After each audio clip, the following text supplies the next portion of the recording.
preview.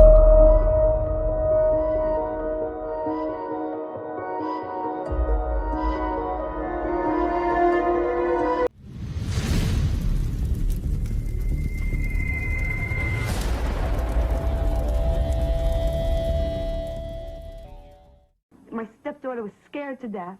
Okay, she wouldn't leave the house because there was something flying over our house. We thought it was the end of time. When I regained consciousness, I was on board of this, apparently on board this spacecraft, and I encountered two different types of beings. We have photographs, we have films, we have expert witnesses. What more do you want? We could prove that these objects exist. We're past the point of proving they exist. The question now is, why are they here and what do they want? Unidentified flying objects, UFOs. Are they spaceships from other worlds traveling through our galaxy? Or are they something else? So far, we cannot escape our own solar system. Our technology has placed man no further out than the moon. If we can't travel to them, can they be coming to us? The American government says no. Despite films like this, they say it's physically impossible, so they've closed all their official investigations of UFOs. That was a fallacy. 69, they claimed to the public that they closed the doors, and they didn't, because the document shows that they continued on gathering information. So that was an out-and-out lie. Under the Freedom of Information Act, some Americans petitioned the government for the release of top-secret UFO documents. These documents, they claim, suggest a cover-up, a cosmic Watergate. All we want to know is what's going on. We want the government to tell us the truth.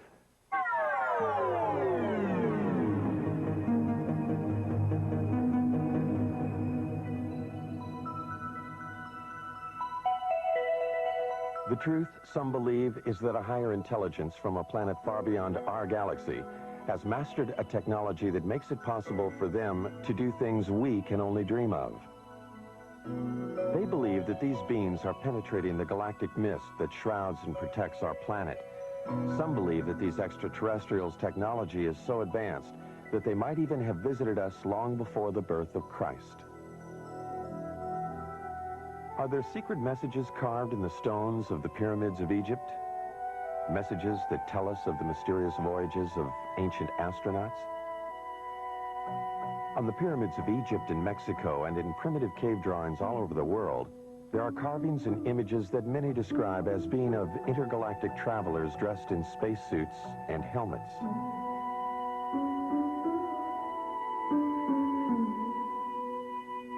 Early Romans wrote about flying shields, ancient Egyptians about circles of fire in the sky. Are these references and these drawings about spacemen or about the gods they worshipped in the heavens above?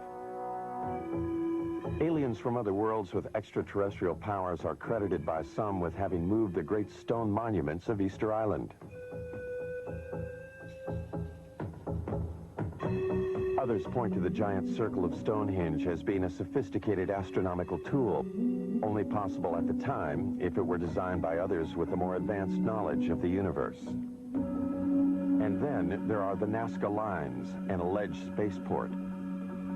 These mysterious images, decipherable only when seen from the air, were carved in the ancient times atop a mountain in Peru. Many claim this was a landing area for ETs. If there were ETs coming here in ancient times, they seem to have lost interest in us, until 1947. Then, suddenly, around the world, people of all kinds began to report seeing them in the skies above. Some claim to have photographed them. In the United States, the government dismissed the phenomena. They described the mysterious objects as weather balloons, hoaxes, swamp gas, and other scientific anomalies.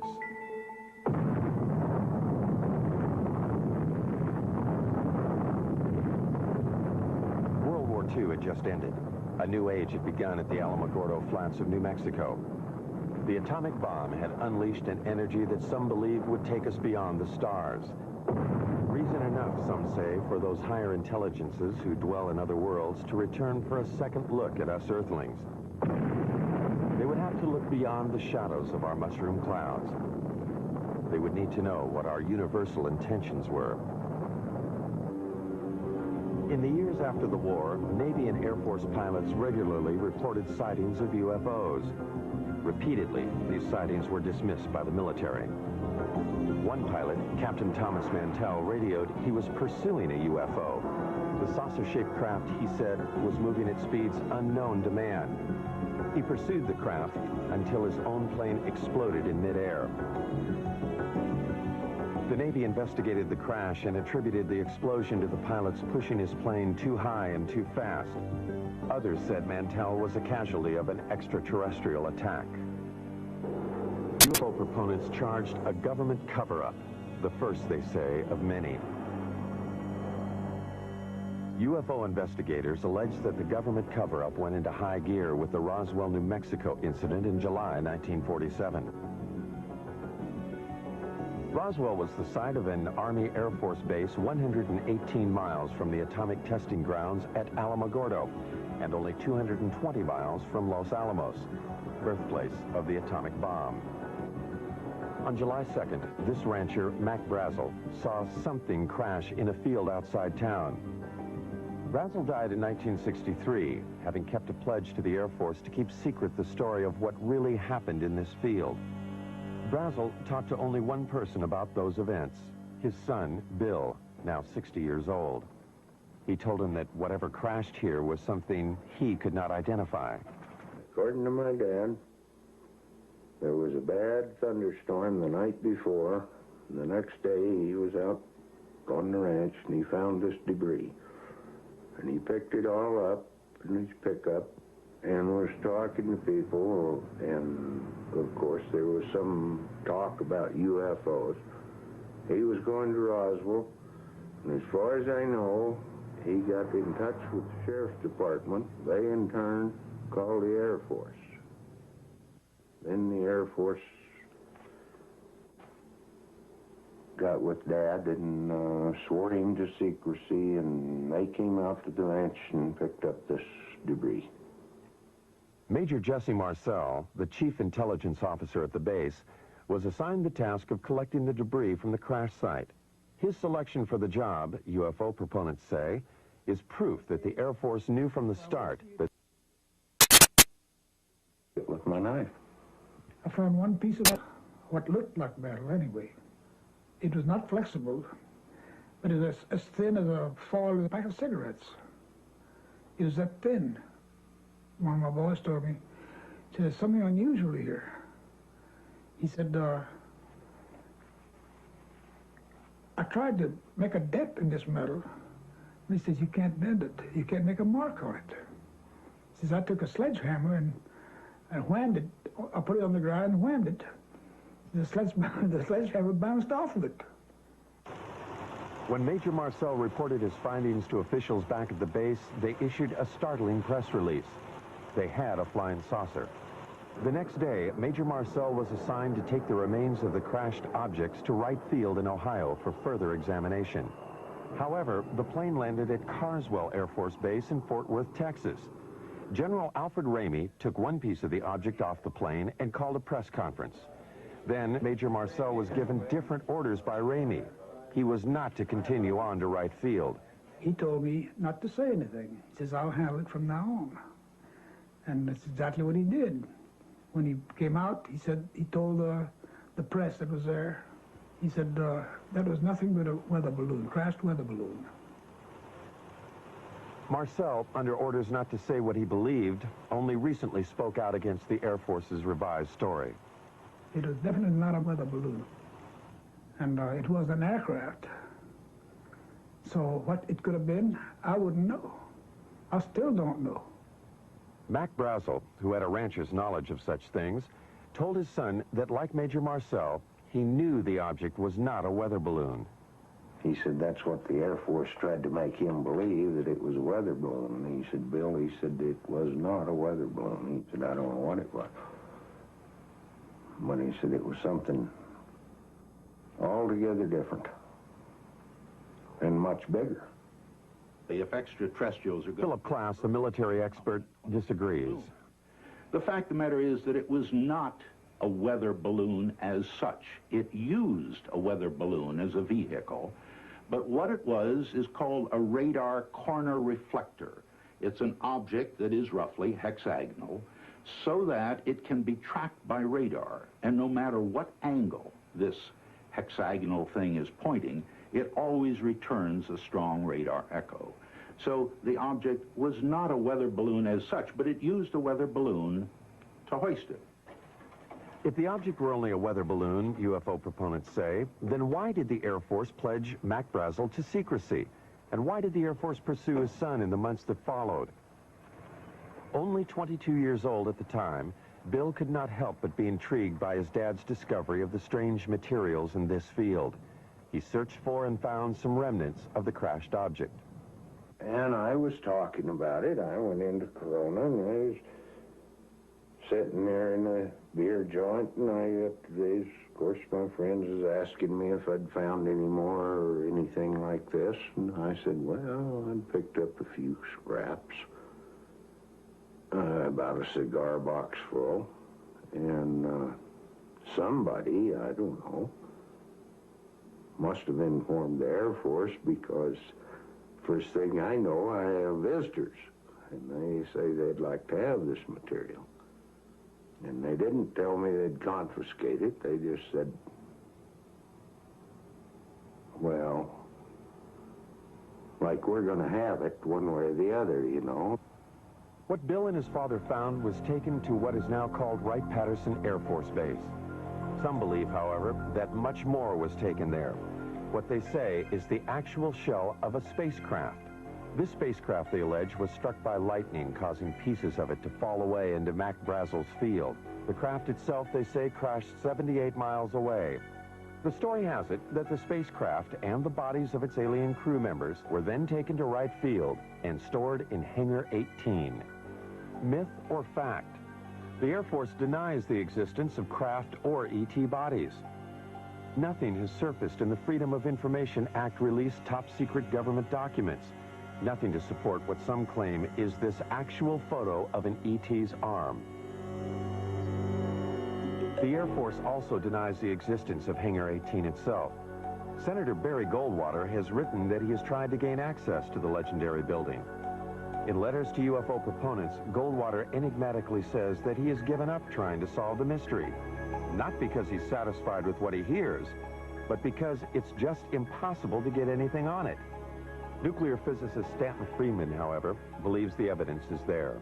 There's just no question at all in my mind that a saucer did crash, that bodies were found by the government, that the saucer itself was picked up by the government and carted off for study. The tremendous potential for gaining new technology from a thing is just enormous, and no government would be foolish enough to put it on display instead of carting it off to the laboratory. Look, it's one of these situations of where if I were a freelance writer or I'd like to make a story, I would love this story. It's great. It would make good copy.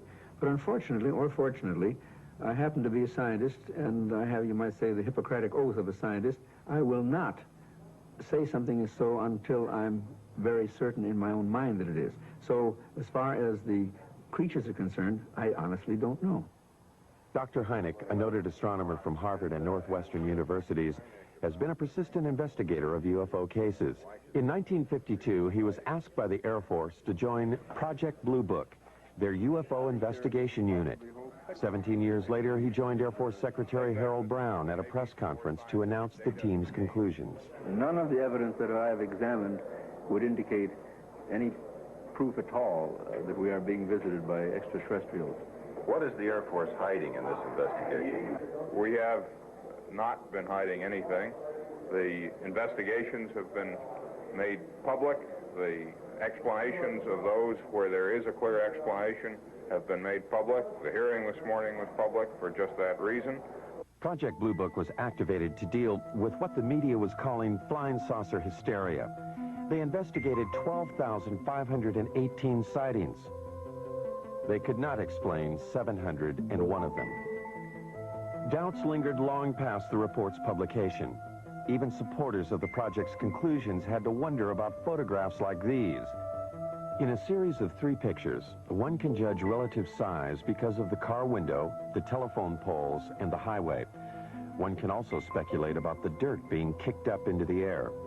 Dr. Hynek, the leading scientist on the Blue Book panel, began to have doubts. He personally went to Brazil to talk to the man who took these pictures.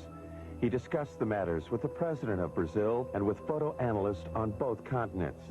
By 1973, he had completely reevaluated his Blue Book experiences. He now became a critic of the investigation and an advocate for more UFO study. I was there at Blue Book, and I know the job they had. They were told not to excite the public. Don't rock the boat. And I saw it in my own eyes happen that whenever a case happened that they could explain, which is quite a few, they made point of that and let that out to the media. Things that the cases that were very difficult to explain, they would jump handsprings to keep the media away from it. For they had a job to do, to, whether rightfully or wrongly, to keep the public from getting excited. Hynek's concession that it was possible that extraterrestrials were visiting us raised the UFO debate to another level. A major establishment astronomer and a man trusted by the Air Force was now saying that intergalactic spacecraft could be traveling through our solar system. His pronouncements caused scientists who might otherwise have stayed out of the UFO debate to enter it. They called Hynek's proposition fantasy. But if we just think of our own galaxy, you know, it's 100,000 light years across. That means to travel from one side of that galaxy to another side, to the other extreme edge, would take you 100,000 years if you traveled at the speed of light.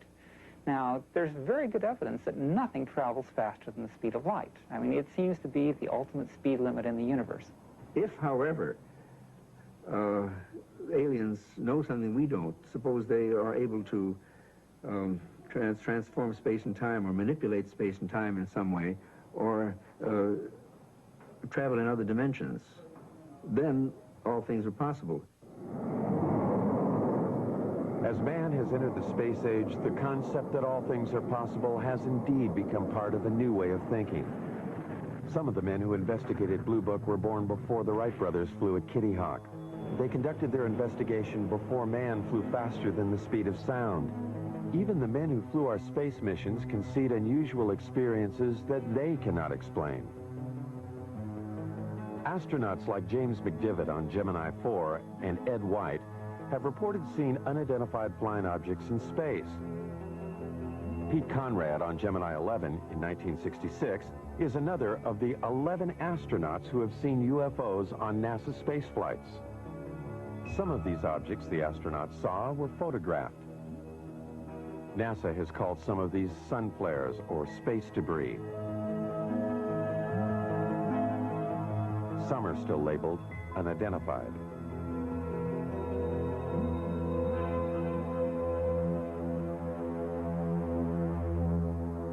Astronaut Gordon Cooper was so impressed with an unidentified flying object he saw that he wrote about it to a special United Nations commission studying the phenomena.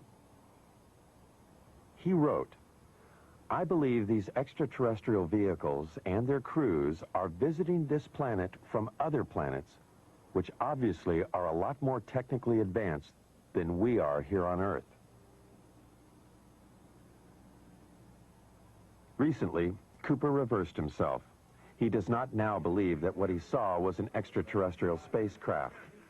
Another of the original Mercury 7 astronauts, however, has not changed his mind about what he saw on a test pilot flight in 1952. Deke Slayton. As I closed on this thing, well, it looked like a weather balloon, and that's what I presumed it was. And I had plenty of gas and time, so I decided I'd just come back around and make a pass on it. And I got around where I should have been coming back on this thing. All of a sudden, it didn't look like a balloon anymore. It looked like a saucer sitting on edge, about a 45-degree angle. I didn't have any gun camera film on board, unfortunately, or I'd have shot some pictures of it. And about that time, I guess whatever it was, for whatever reason, just took off climbing at about a 45-degree angle, and and just accelerated and disappeared. And I obviously couldn't follow it with an old piston engine fighter. So I turned around and went home. Some UFO observers, however, have had camera and film on hand at the critical moment. This footage was shot from a helicopter off Catalina Island in 1966. Some say this is a single-wing aircraft. This film was shot by the coach of the Great Falls, Montana minor league baseball team in 1950. The Air Force says it is a picture of two aircraft. This film was shot by a newsreel unit in Guatemala in 1976. Some say this is also an aircraft.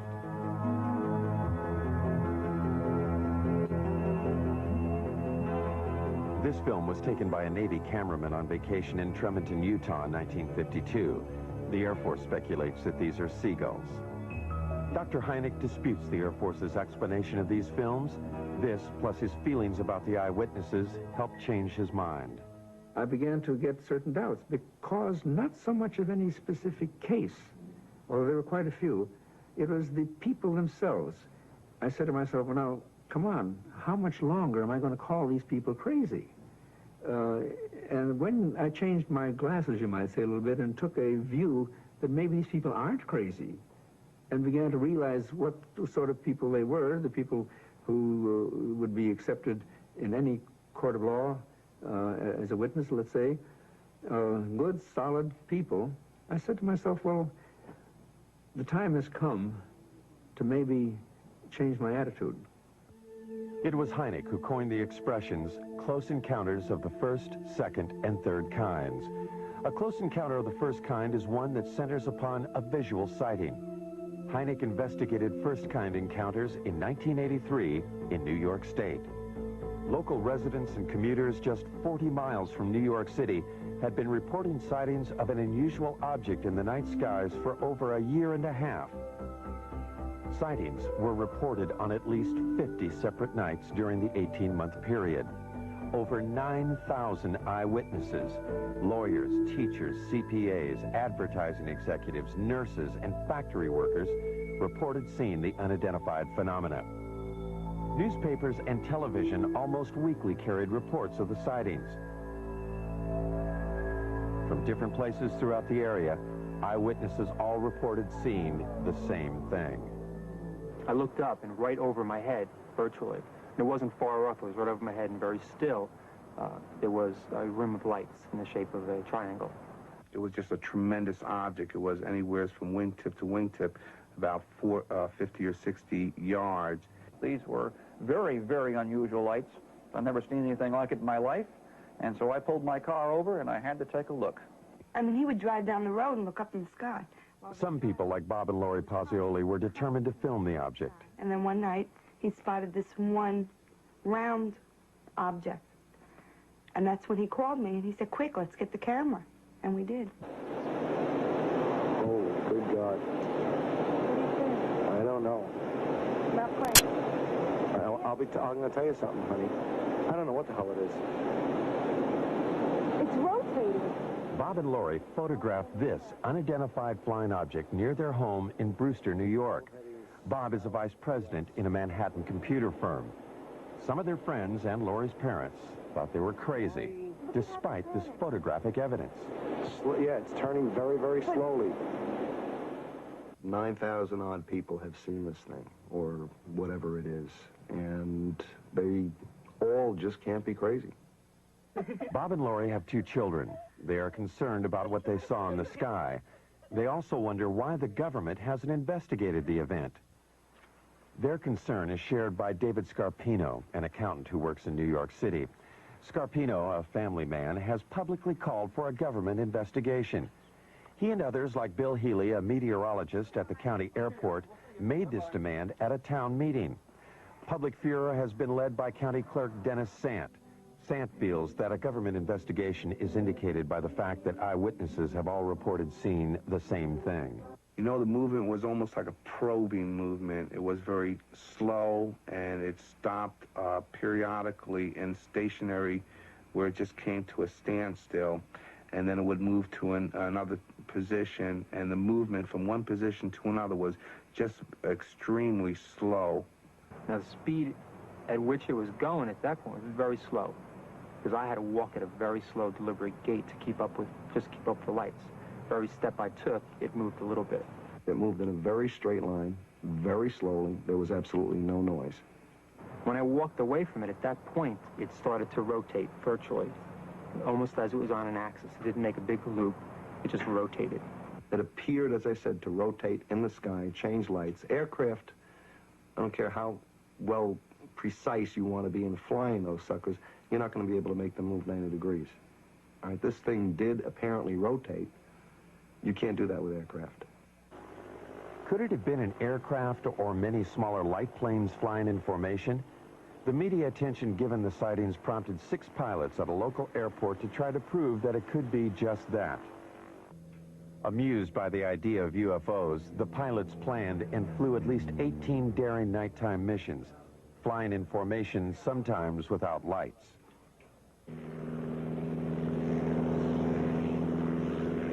This hoax fooled at least some of the eyewitnesses, but not Bob and Lori.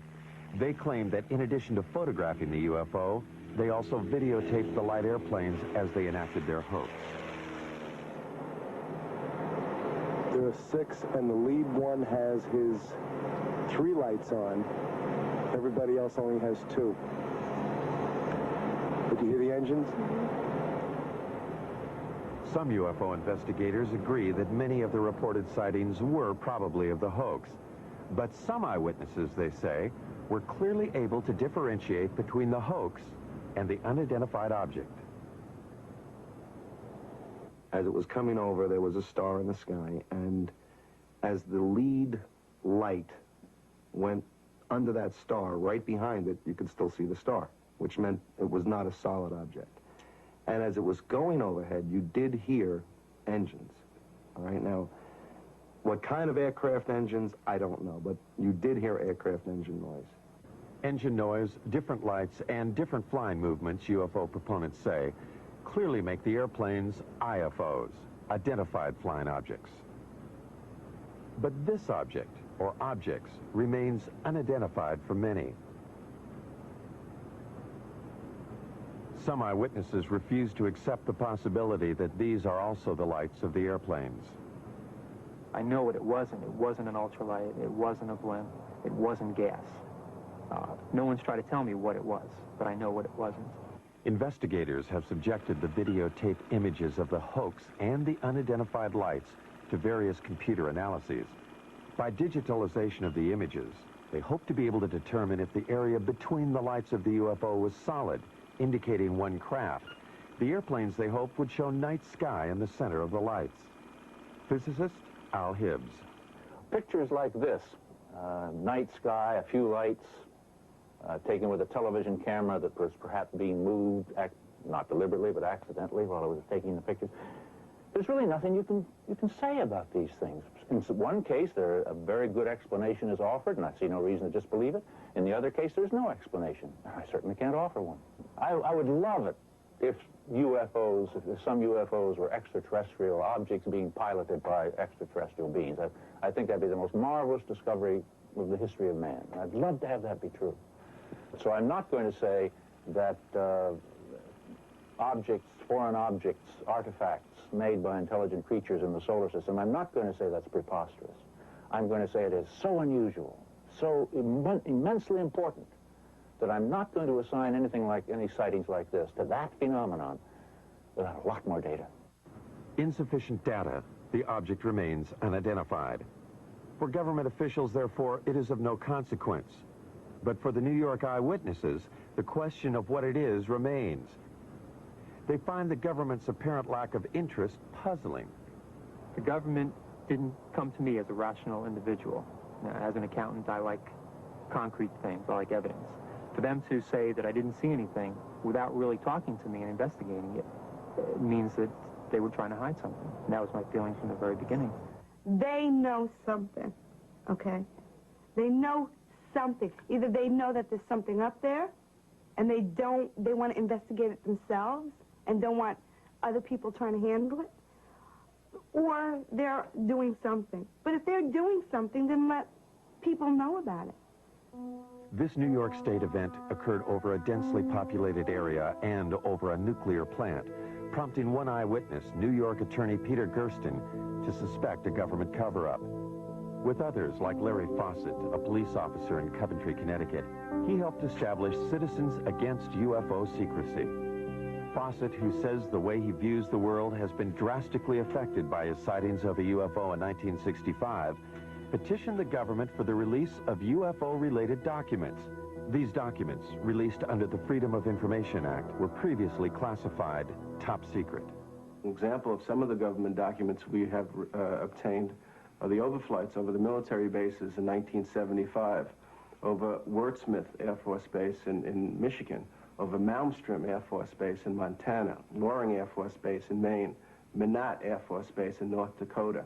Over a period of 6 weeks, unusual, unknown, unidentified objects were traveling at exceedingly quick and fast speeds.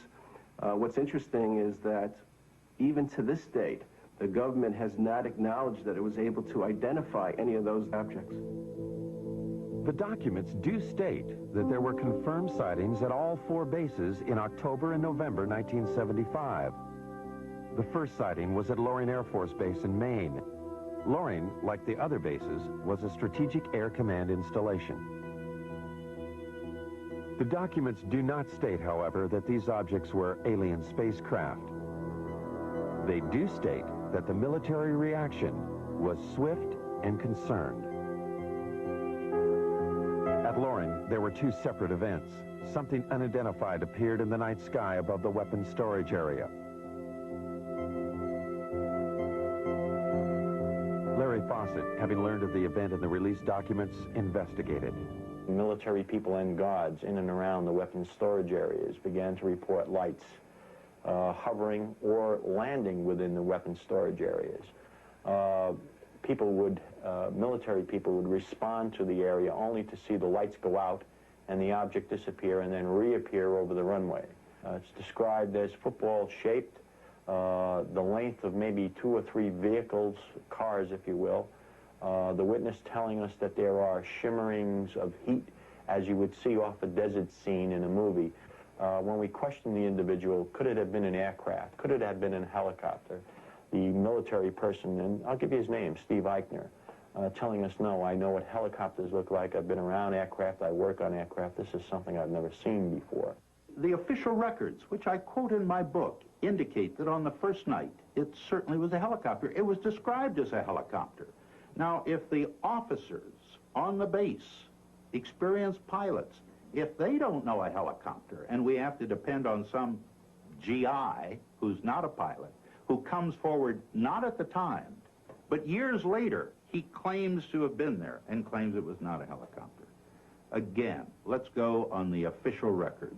It is the official records that Fawcett uses to substantiate his claim that helicopters could not be the explanation. The military response at all 4 bases, he says, was too dramatic. From our documentation, we know of pursuits that occurred, scrambling of aircraft from Loring Air Force Base, and the chases went up into the Canadian territory, if you will, only to be lost around New Brunswick somewhere up in that area.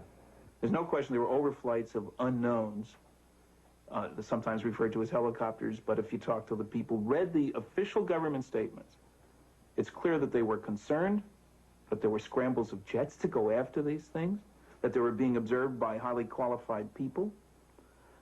We were lied to, flat out, about those cases. And as a matter of fact, some of the documents we eventually got clearly indicated that there were instructions to local base commanders. Don't say anything about the sightings at the other bases. Make it appear to be an isolated instance. Military authorities will not comment on the 1975 overflights. They simply state that at any SAC installation, there would always be an immediate defensive response to anything unknown.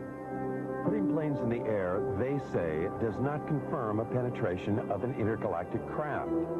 Citizens Against UFO Secrecy, however, refer to other documents they've gotten released by the Pentagon to prove their claims. In May of 1985, we've gotten a document that was classified top secret in 1948, and about a month after its its release to the other agencies, its distribution, it was ordered, recalled, and destroyed, each and every copy. One copy was kept, and it has remained top secret, classified top secret for the last, 40 years almost. And in the document, the government acknowledges back in 1948 the existence and reality of the objects. The official military position about any document issued before the Project Blue Book investigation is that Blue Book later explained them. This includes a startling document written by a Canadian. Wilbert Smith stated flat out in his top secret memo, and I think it was declassified by mistake, frankly, that this is the most classified subject in the United States, even more so than the H-bomb, and that flat out, flying saucers exist. This is the opinion of one man, a Canadian officer, in 1947.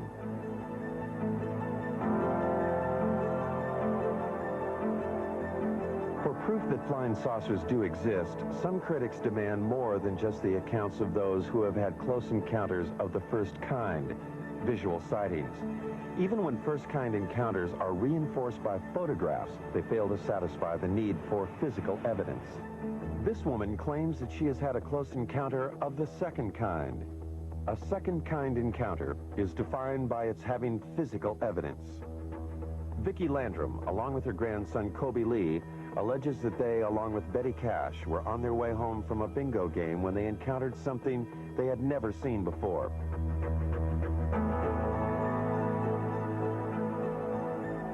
The alleged event took place on December 28, 1980. Vicki and Colby were driving in Betty's car on Highway 1485, 30 miles from the Houston airport, and only 37 miles from NASA's American Space Headquarters. Kobe Lee saw a light, and he kept asking us what the light was. And he kept pulling my face around and asking me, "Mama, what is it?" And I said, "Honey, I don't know." And Betty said, "I believe it's getting closer." And I says, "Well, it kind of looks like it," but we had no idea that we were going to get hurt. I would say within an instant or so, all of us noticed it because it lit up the entire sky. There was no way you could have missed it. It looked like the woods were being set on fire. And inside the car, it was so hot till my handprint is yet on the dashboard of Betty's car. They got out on their side of the car. I stepped out on mine. I stood behind the car door for just a second or so, and I walked toward the front of the automobile. I stood there for just a short time, I don't know how long, trying to see what I could figure this object out to be. It was diamond-shaped. It didn't mean it was sharp up here and sharp down here. It was kind of round, and the fire come out the bottom of it. But here was this huge object and flames shooting from it. And they weren't just small flames. They were gushing from it. And Kobe was hanging on to me. And he was trying to get, he started pulling away from me, and I pushed him back in the car, and I got inside the car and put my arm around him and hugged him up real close to me. We thought it was the end of time. I says, Kobe, don't be afraid. I said, if you see a man, it'll be Jesus. And I said, he'll come to carry us to a better place. He will not hurt you. It was just burning. It was just too much heat. I could not tolerate it. So Vicki screamed and begged for me to get back in the car. Well, I did, but I had to use the end of my leather jacket in order to open my car door to get back in. That's just how hot it was. And when the object lifted and slowly moved over to the right of us, her and Kobe saw some helicopters. There were so many of them, it sounded like a tornado. And we counted 23. I counted 22, really. But Kobe said, there's one more. And I said, yeah, baby, that makes 23. And there were helicopters on both sides and also over the top of the object, or like they were trying to hem it in. The only apparent proof the women have for what happened to them is the illness they claim they suffered as a result of the encounter. It is the record of these illnesses that made this an encounter of the second kind. My eyes were burned so till they would swell, and they were tearing till I could lay down at night, and the next morning my pillow would be completely wet, and I couldn't hardly see anything. Vicki was treated for burns, and she and Colby Lee suffered long periods of nausea. Betty Cash was hospitalized immediately after the event. She suffered severe hair loss and was also treated for burns and nausea. Since then, she has been hospitalized several times. It was the first time that I went into the hospital, they were treating us as burns. But then, after they found out really what had happened, then they started treating us as radioactive burns. And since, I have had cancer. Betty's hospital records do not explicitly state that she was treated for radioactive burns. They do state, however, that she exhibited the symptoms similar to someone who might have been exposed to a radioactive element. Betty further maintains that she had no cancer history previous to the alleged encounter. Her records do confirm, however, that she does now have the disease. No, I'm not well, by no means. I wish, I pray, that I could be. With the help of Peter Gersten, the New York attorney for Citizens Against UFO Secrecy, the two women have sued the government to find out what it was they encountered that night. Was it a UFO, or an American weapon gone awry, or something else? I believe the story is a hoax. There is absolutely no evidence. The women's story is supported only by the claim of Betty Cash that she had serious health problems after the alleged incident.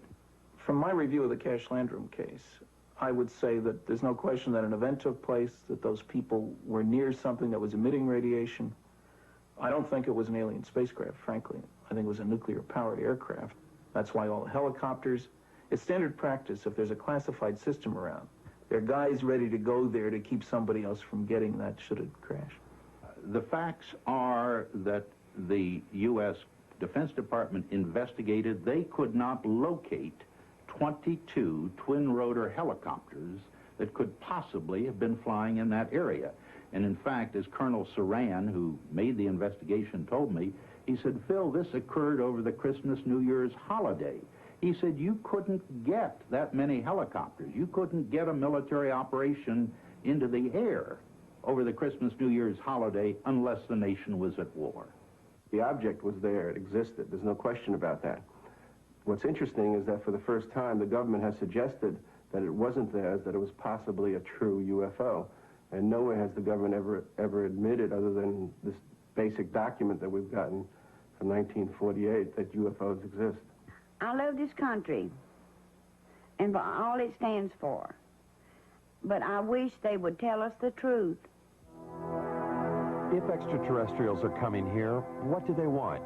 Are they coming here just to observe us, or are they making actual contact with some of us? Contact with an alien is what Dr. Hynek calls, and what Steven Spielberg has celebrated in the movies, as a close encounter of the third kind. Charlie Hickson says he's had such an encounter. These things, evidently, they're coming from another world somewhere. I don't know what message they have for us or what they intend to help us, but certainly they're not going to harm us because they didn't harm me. Charlie Hickson's alleged abduction aboard a UFO in 1973 followed the story of Betty and Barney Hill's abduction in Exeter, New Hampshire in 1961. A most recent claim of a close encounter of the third kind occurred not in the backwaters of Mississippi, but in the heart of New York City. Rosemary Osnato. Suddenly I hesitated, or I couldn't seem to put the key in the door. And I just turned around and wanted to go up to the roof. And this seemed rather odd because you just don't do that in New York. You don't go up on the roof at 1 o'clock in the morning. It's just not something you do. And yet I was doing it. And there seemed to be a very bright light that was shining in the hallway. And I thought this was moonlight at first, you know, and apparently it wasn't moonlight, because when I got up there, there was a very bright light up on the roof, and then it went out for a few seconds, and then it came back on again, and I was just lifted, physically lifted, in that beam of light. When I got into the craft, I was led by a group of, I guess, more than one, group of grayish-skinned, small men or women, I don't know what they were, but large eyes, thin, frail, and they communicated telepathically. 19-year-old Travis Walton of Snowflake, Arizona, claims he encountered similar aliens in 1975. Walton was, in his words, zapped by a blue light when the spaceship appeared when he was working in the forest. When I regained consciousness, I was on board of this, apparently on board this spacecraft, and I encountered two different types of beings. The first type of creature I saw was about 5 feet tall. They were very white-looking. Their skin was very pale, and they didn't have any hair on their heads, and they had enormous eyes. There was a type of being there that, you know, anyone else would consider to be look very human-like. Walton was found on a roadside 5 days after he disappeared from the forest. He could, however, recall only what seemed like an hour of time passed. Time, he claims, he spent aboard an alien spacecraft. Now 29, he reflects on that experience. I lost my job. The effects were quite negative. You know, time lost. You know, it's a very disturbing thing in my life. A lot of negative publicity, really. You know, this is a kind of a stigmatizing thing for people to, you know, consider you. You know, a certain percentage of the people think that you're wacko. What Travis Walton and others claim they have experienced has, according to some, now been validated by government documents. About to join the literature of third-kind encounters is the startling tale of an alleged landing of a spacecraft outside an American Air Force base in Rendlesham, England. The American military admits they are still withholding 6 documents. In the Bentwaters case, we have an eyewitness, which is rare. We have an audio tape made at the time of the actual event. We have a government document which corroborates the existence of the incident. The government has no reason to withhold the information. The UFO is said to have crashed in the Rendlesham Forest in an area 2 miles from the American military installation. Released Air Force documents confirm that military personnel were dispatched to the site on the first night. They reported seeing the lights of the mysterious craft. On the second night, after Geiger counter readings indicated increased radioactivity in the area where it seems something could have landed, the commanding officer of the base, Colonel Charles Halt, along with several officers and enlisted men, also reported seeing the UFO. Halt wrote this document reporting the sighting. It clearly indicated the presence of a strange glowing light that illuminated the entire forest. It tells of pulsating red and blue lights and of the objects disappearing.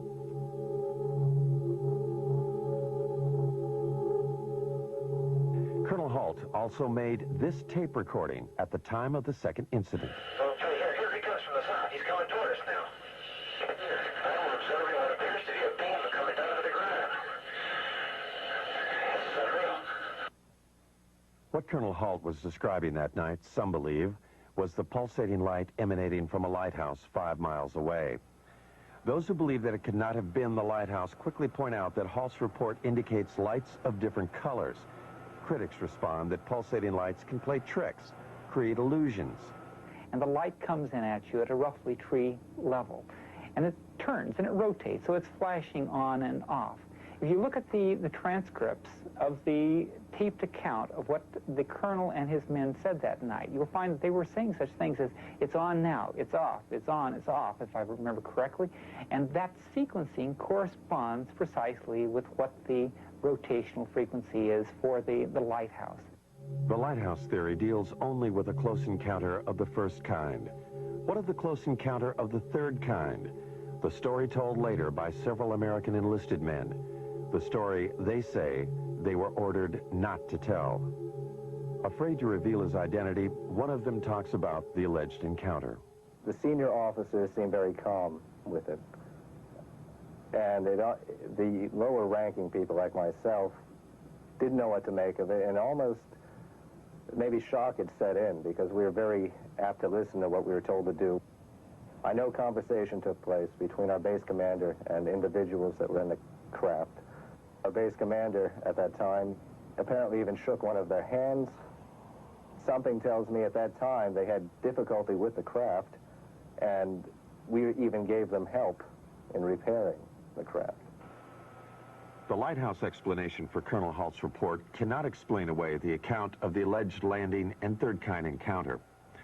And so far, nothing in the released government documents confirms such an encounter. There are 6 documents that the government is withholding concerning the incident in Bent Waters. I want to know why they're withholding that information. They do not have a right to withhold that information, and I want to know what that information is. The government will not release the documents for national security reasons. Citizens Against UFO Secrecy maintain that the government uses national security as a cover for withholding UFO-related material. Recently, they sued for release of a document from the National Security Agency. When they got it, it looked like this.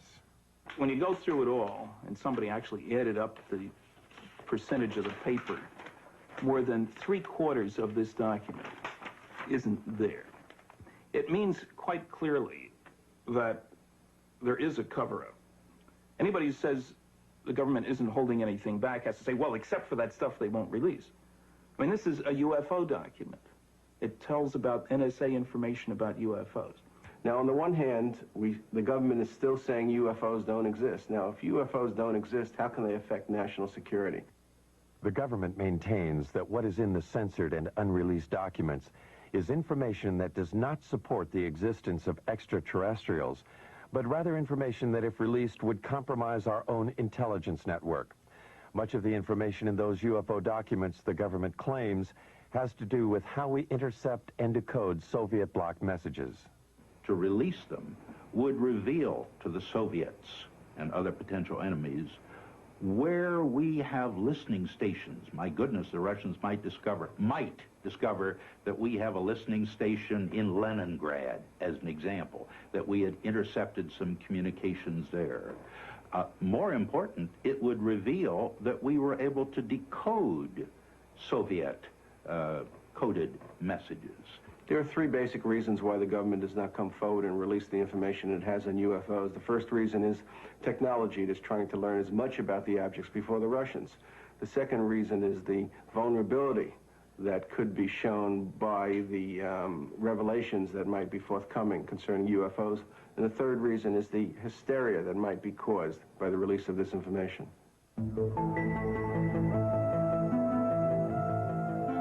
Are these spaceships from other worlds? Are we being visited by intergalactic aliens with a technology and civilization that dwarfs ours? Most scientists say no, they are not, because they cannot. UFO proponents say they are, that our myopia prevents us from seeing life elsewhere as being different from ours. I think one should also point out, as Arthur C. Clarke has said, that when we look for life elsewhere, we should not look only for life as we know, but life as we don't know. And he went so far as to say we should even look for life as we can't understand it. We are now only beginning to free ourselves from the gravity that binds us to our own planet.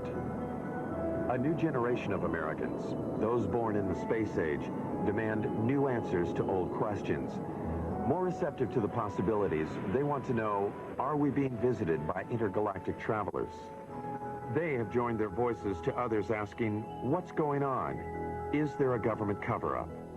Do the unreleased documents contain evidence that proves that UFOs over our nuclear plants and air bases are actually from other worlds, or are they from earthly neighbors? Most scientists agree that there is life in the universe, but that it cannot travel here. They hope only to communicate with that life with giant radio telescopes. These scientists believe that what is being hidden in the government documents is probably not secrets of other worlds, but the secrets of an earthbound Cold War. Either way, we want to know what's going on.